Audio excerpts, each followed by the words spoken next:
Hi ನಮಸ್ತೆ ಎಲ್ರಿಗೂ. ಇವತ್ತು ನಾನು ಬೇಳೆ ಸಾಂಬಾರು ರೆಸಿಪಿ ತೋರಿಸ್ಕೊಡ್ತಾ ಇದ್ದೀನಿ. ಬೇಳೆ ಸಾಂಬಾರು ಅಂದ ತಕ್ಷಣ ತುಂಬ ವೆರೈಟಿ ಬೇಳೆ ಸಾಂಬಾರು ನೋಡಿರ್ಬೋದು ನೀವು. ಸಿಂಪಲ್ ಆಗಿರೋದು ಹಾಗೂ ಟೇಸ್ಟಿಯಾಗಿರೋ ಬೇಳೆ ಸಾಂಬಾರು ರೆಸಿಪಿ ತೋರಿಸ್ತಾ ಇದ್ದೀನಿ ಇವತ್ತು.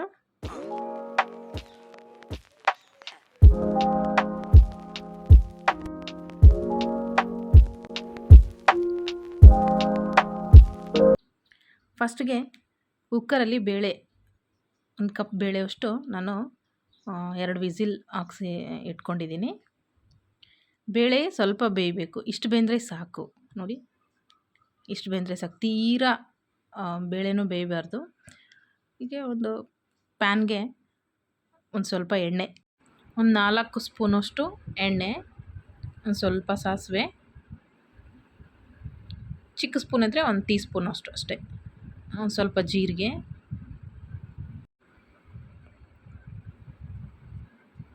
ಉದ್ದುದ್ದ ಕಟ್ ಮಾಡಿರೋ ಮೆಣಸಿನ್ಕಾಯಿ 10ರಿಂದ 12 ತೊಗೊಂಡಿದ್ದೀನಿ.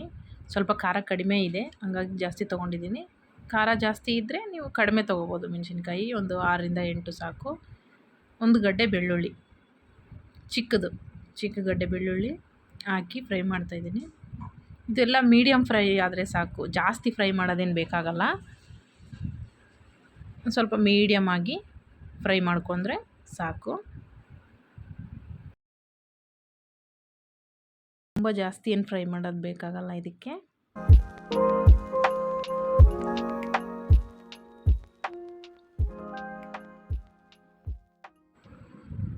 ಒಂದು ಗಡ್ಡೆ ಈರುಳ್ಳಿ ಸಣ್ಣದಾಗಿ ಕಟ್ ಮಾಡ್ಕೊಂಡಿದ್ದೀನಿ. ಮೀಡಿಯಮ್ ಸೈಜಿಂದು ಒಂದು ಸಣ್ಣ ಗಡ್ಡೆ ಈರುಳ್ಳಿ ಸಾಕು.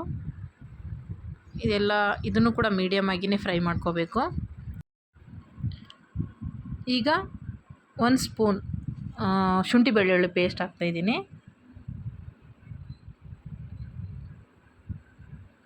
ಇದು ಕೂಡ ಚೆನ್ನಾಗಿ ಮಿಕ್ಸ್ ಮಾಡ್ಕೋಬೇಕು.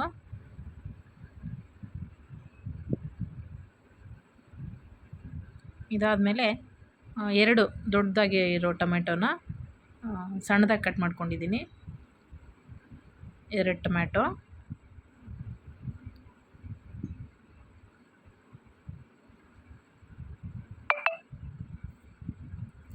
ಟೊಮ್ಯಾಟೊ, ಒಂದು ಸ್ವಲ್ಪ ರುಚಿಗೆ ತಕ್ಕಷ್ಟು ಉಪ್ಪು,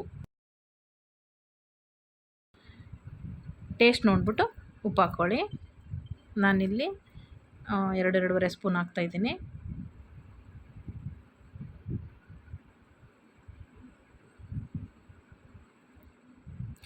ಹಾಫ್ ಟೀ ಸ್ಪೂನಷ್ಟು ಅರಿಶಿನ,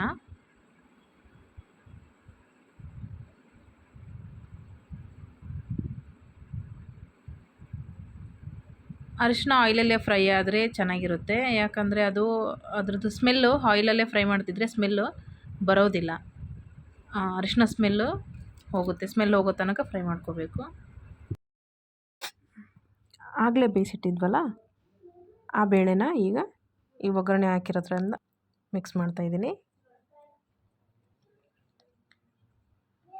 ಚೆನ್ನಾಗಿ ಮಿಕ್ಸ್ ಮಾಡಬೇಕು ಇದನ್ನು ಜಾಸ್ತಿ ಹೊತ್ತನ್ನು ಕುದಿಸೋಕೆ ಹೋಗಬಾರ್ದು. ಒಂದು ಸ್ವಲ್ಪ ಕುದಿ ಬಂದು ಒಂದು 5 ನಿಮಿಷ ತನಕ ಅಷ್ಟೇ. ಜಾಸ್ತಿ ಕುದಿಸಿದ್ರೆ ಸ್ವಲ್ಪ ಮೀಡಿಯಮ್ ಆಗಿಯೇ, ತೀರಾ ತಿಳುವಾಗಿರಬಾರ್ದು, ತೀರಾ ಗಟ್ಟಿಯಾಗಿಯೂ ಇರಬಾರ್ದು ಸಾಂಬಾರು ಅಂದರೆ. ನೋಡಿ, ಸ್ವಲ್ಪ ಮೀಡಿಯಮ್ ಫ್ಲೇಮಲ್ಲೇ 1-2 ಕುದಿ ಬರೋ ತನಕ ಕುದಿಸ್ಕೋಬೇಕು. ನೋಡಿ, ಈಗ ಸಾಂಬಾರು ರೆಡಿಯಾಗಿದೆ.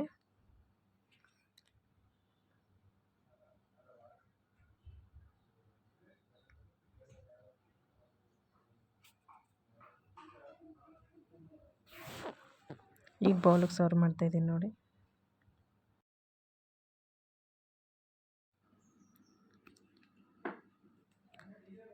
ನಾನು ತೋರಿಸಿರೋ ರೆಸಿಪಿ ನಿಮ್ಗೆ ಇಷ್ಟ ಆಗಿದ್ದರೆ ಒಂದು ಸತಿ ಟ್ರೈ ಮಾಡಿ ನೋಡಿ ಮನೆಯಲ್ಲಿ. ಹೇಗಿತ್ತು ಅಂತ ಕಮೆಂಟ್ ಮಾಡಿ. ನಿಮ್ಗೆ ಈ ವಿಡಿಯೋ ಇಷ್ಟ ಆಗಿದ್ದರೆ ಸಬ್ಸ್ಕ್ರೈಬ್ ಮಾಡಿ, ಲೈಕ್ ಮಾಡಿ, ಶೇರ್ ಮಾಡಿ. Thank you.